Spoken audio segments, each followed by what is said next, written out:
So I'm going to drop some news on you. The Houston Rockets are really good, to the point where they might win 66 games this year. The acquisition of Chris Paul seemed to work out pretty well, and James Harden has gone to a different level. So when you have a team that has two of the best players in the league, a great assortment of two-way role players, how do you go about beating that team? Well, I do think among all the greatness that these guys have, there are a couple of weaknesses. They're not very big, but I think they're present enough to where you could exploit them in a playoff series. And I think you also need a certain type of personnel on your team in order to just have a chance against these two and everything that's around them.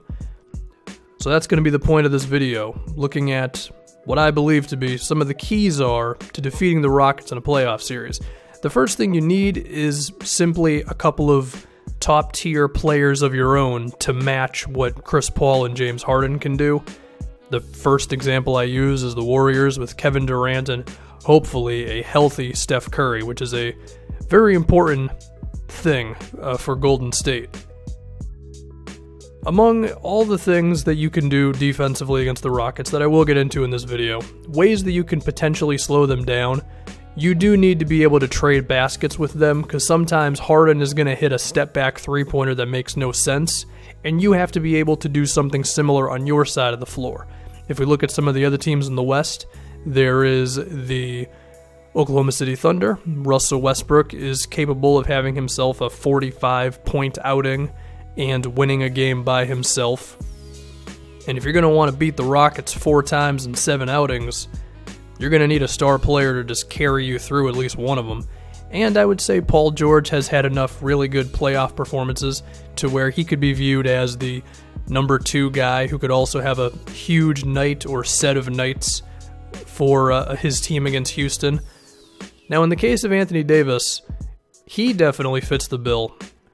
But I think with how good Houston is, you need 2 guys. Because if they can just load up on one guy and dare everyone else to beat them, I don't think you can generate enough points, so they're out. And I would say the same thing with the Trailblazers. I like CJ McCollum a lot, but I just think he's simply not good enough as the guy next to Damian Lillard to trade baskets with the Rockets. But there's also another reason why I think Houston's out, or not Houston, Portland is out, is that you need an elite defense. Portland's like 8th in the league. Technically the Warriors are like 10th, but I have to believe that they'll just flip the switch and become a great defensive team when they need to be, because they've done it for the last like 3 years. OKC, I would like to put in this if Robertson never got injured, but unfortunately he did, so I think they just don't have enough stoppers on that side of the floor. If we get back to Golden State, and at this point it's pretty much only them who I think has a chance against Houston in the postseason. I mean, they have a lot of guys who I think have a chance against Harden one-on-one, between Kevin Durant, who's just tall as hell and moves well, Klay Thompson, who's one of the better perimeter defenders in the league. I mean, do I think any of these guys can really make a difference? I mean, Harden's still going to get his points.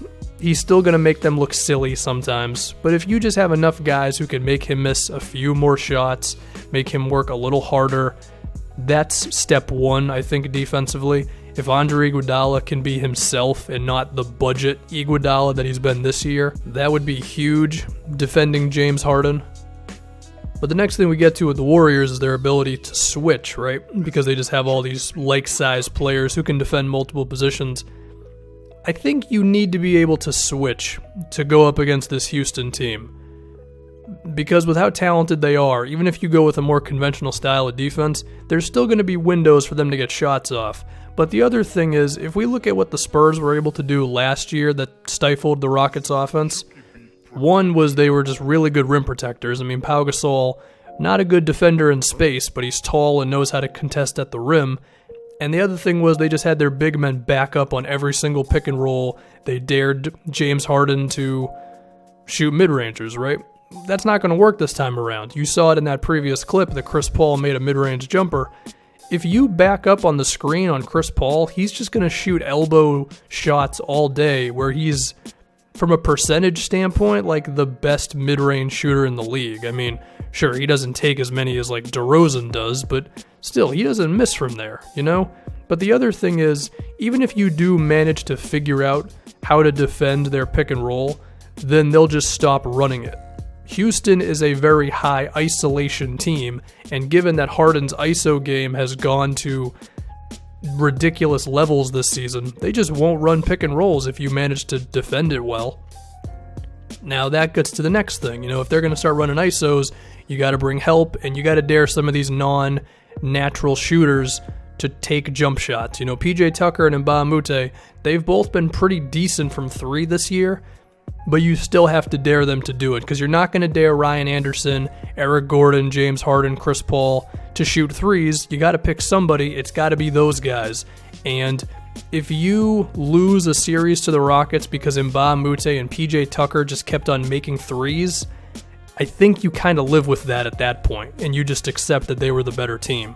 So we have that. We have, hopefully, someone like an Iguodala just being totally himself, ready to slow down Harden, and then just being ready to switch everything on defense. I think that's at least the starting point for going at the Rockets from a defensive standpoint. Now, if we can talk about how do you attack them when you're on offense, I mean, that's not very easy. They're full of really good defenders. Chris Paul might be the best defender at the point guard position in the league. And then with just the influx of wing guys who can defend a few positions, they're pretty tough. I mean, Mbah a Moute is good defending probably like fours through shooting guards. PJ Tucker is one of the strongest guys in the league. The dude's like a brick wall if you try to drive into him. Trevor Ariza is decent as well. Clint Capella's not in this thing, but he's a good defender. Eric Gordon is an underrated defender.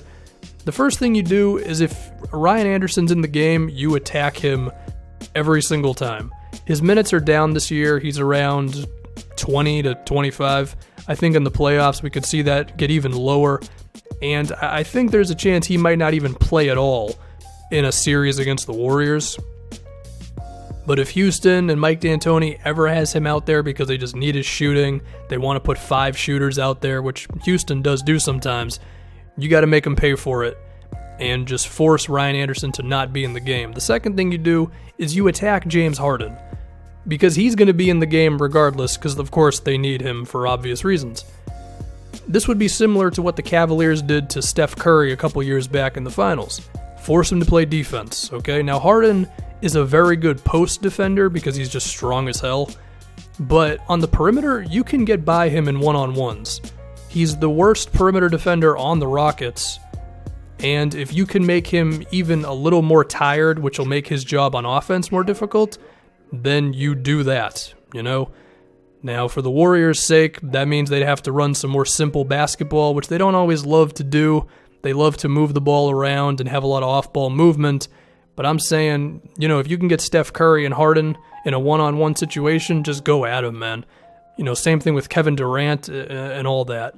But of course, we're going to need a healthy Steph Curry. If he's not healthy, then the Rockets are going to the NBA Finals, and I might as well make this video about the Cavaliers and the Rockets. You know what I mean? Houston's really good. Very, very good. They have a system that is like a machine at this point with how well it runs, how everybody just fits into their role so well. But even with all that, I do think there are a few things, they're not very big, but there are a few things that if you just attack constantly, you have a shot.